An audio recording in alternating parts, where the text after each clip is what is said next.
Pick of the week और जो medium term के लिए अच्छा लग रहा है वो आईसीआईसीआई बैंक है।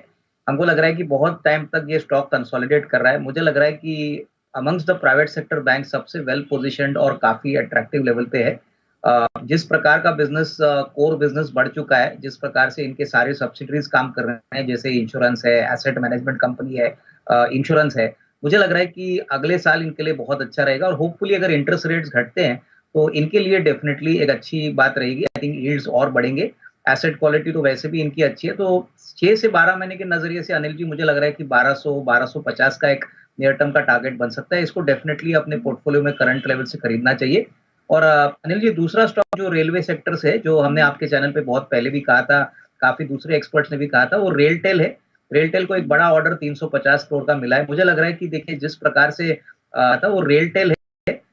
मुझे लग रहा है कि देखिए जिस प्रकार से रेलवे स्टेशन का वाकई रेलटेल आगे बढ़ रहा है, मेरे ख्याल से बाकी कस्टमर से भी इनको अच्छी ऑर्डर्स मिल रहे हैं। तो यहाँ पे इनको पुणे मेट्रो से 350 करोड़ की ऑर्डर मिली है।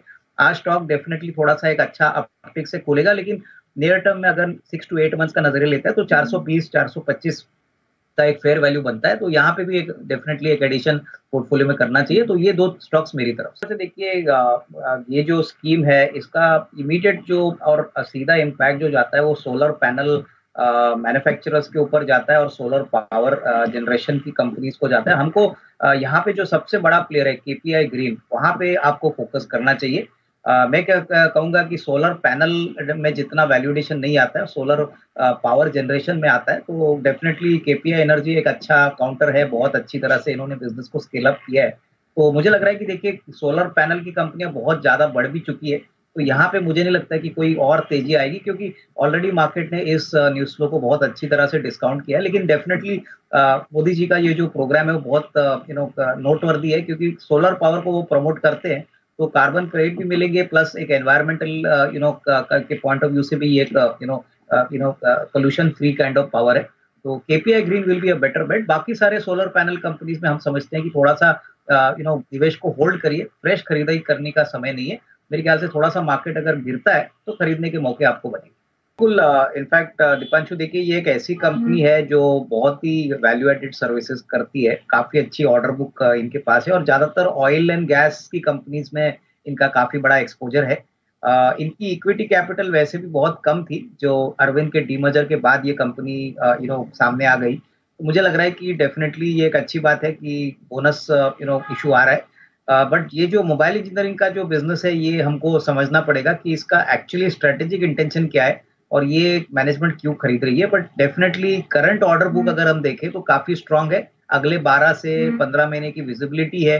प्लस जिस प्रकार से अभी capex oil and gas sector में हो रहा है, मुझे लग रहा है कि इस कंपनी को ग्रोथ के लिए कोई प्रॉब्लम होनी नहीं चाहिए। तो आई थिंक हम बोनस के लिए इंतजार करेंगे, उसके बाद जो मैनेजमेंट की कमेंट्री आएगी वो भी काफी इंपॉर्टेंट होगा। बट जिनके पास है वो होल्ड करे।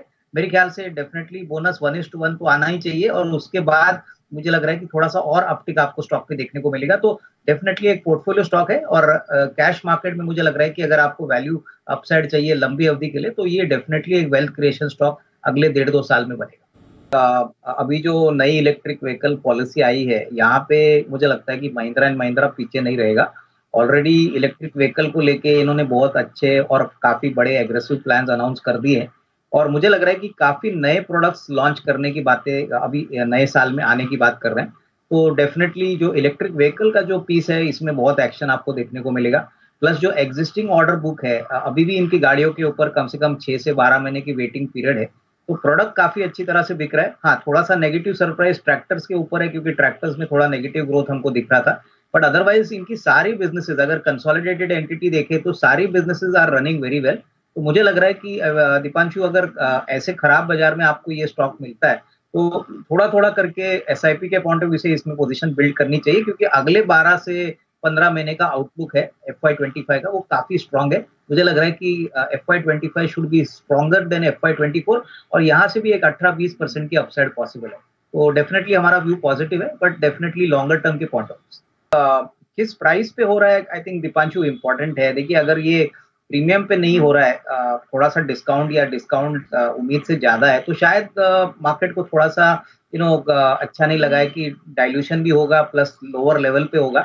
बट मेरे ख्याल से ये कंपनी फंड रेजिंग कर रही है, मेरे ख्याल से most of the IT companies अगर हम देखें तो काफ़ी वेल फंडेड है। इनको एक्चुअली पैसों की ज़रूरत नहीं है। आप अगर टीसीएस, इन्फोसिस, एचसीएल टेक देखें, तो इक्विटी डाइल्यूशन का सवाल ही उठता नहीं है क्योंकि इनके पास कैश फ्लोज़ भी काफ़ी स्ट्रॉन्ग है, कैश भी बुक्स पे अच्छी है। तो शायद ये एक रीज़न होगा कि मार्केट्स को थोड़ा-सा सरप्राइजिंग लग रहा है कि आईटी कंपनी होने के बावजूद कैश फ्लोज़ अच्छे होने के कारण पैसा रेज़ हो रहा है। तो अनलेस कोई स्ट्रैटेजिक एक्विजिशन है या कोई प्रोडक्टिव मीन्स के लिए ये पैसा उठाया जा रहा है, उसके बाद ही मार्केट्स को दिलासा होगा कि इसमें डेफिनिटली कुछ मीनिंगफुल है। तो शायद थोड़ी क्लैरिटी आने के बाद स्टॉक में थोड़ा अप मूव चालू हो सकता है, बट अभी तो फिलहाल मार्केट में इस पॉइंट पे थोड़ी अनसर्टेनिटी होगी। बिल्कुल मैं भी मानता हूँ कि देखिए उनो मिंडा डेफिनिटली काफ़ी प्रॉमिसिंग लग रहा है और ओवरऑल ऑटो स्पेस में जिस प्रकार का ट्रैक्शन दिख रहा है, अभी जो गवर्नमेंट ने इलेक्ट्रिक व्हीकल की पॉलिसी भी अनाउंस की है, मुझे लग रहा है कि आने वाले साल में ऑटो एक ऐसा सेक्टर रहेगा जहाँ पे आपको कंटिन्यूड अच्छा वॉल्यूम ग्रोथ देखने को मिलेगा और कहीं न कहीं देखिए बहुत सारे नए प्रोडक्ट्स और नए मॉडल्स लॉन्च होते हैं, तो ऑब्वियसली इसका मल्टीप्लायर इम्पैक्ट आपको ऑटो कंपोनेंट्स पे दिखने को मिलेगा। तो उनो मिंडा तो इलेक्ट्रिक व्हीकल स्पेस में भी काफ़ी प्रोमिनेंट है। आईसी इंजन्स के भी गाड़ियों और कस्टमर्स को भी सर्विस करती है। तो कहीं न कहीं मुझे लगता है कि इनके पास प्रोडक्ट कैटेगरी भी काफ़ी अच्छी है। तो definitely I think auto components में सुंदरम फास्टनर्स है, भारत फोर्ज है। ये जो बड़े प्लेयर्स हैं इनको भी काफ़ी फ़ायदा होना चाहिए। तो ऑटो कंपोनेंट्स पे हम पॉजिटिव है। मुझे लग रहा है कि ऐसे वोलेटाइल और थोड़े से वीक मार्केट में आपको ऐसे सेक्टर्स पे फोकस करना चाहिए, जो इलेक्शंस के बाद पॉसिबली और भी थोड़ा रीरेट हो और अगला साल अर्निंग्स के पॉइंट ऑफ व्यू से इनके लिए अच्छा हो। दीपांशु मेरी जो 10 की कमाई की स्टॉक है वो फ्रंटलाइन ऑटो मेजर है टाटा मोटर्स। देखिए स्टॉक थोड़ा-सा करेक्ट हो चुका है, नाइस 950 945 के रेंज में आ चुका है। मुझे लग रहा है कि देखिए अभी ऑलरेडी मार्केट में सभी लोगों को पता है कंपनी 2 हिस्सों में बँटने वाली है, एक कमर्शियल व्हीकल, पैसेंजर कार्स। मेरे ख्याल से ये कंपनी के लिए बहुत ही बड़ा री-रेटिंग ट्रिगर है और चौथा क्वार्टर जो आएगा वो मेरे ख्याल से काफ़ी दमदार होना चाहिए।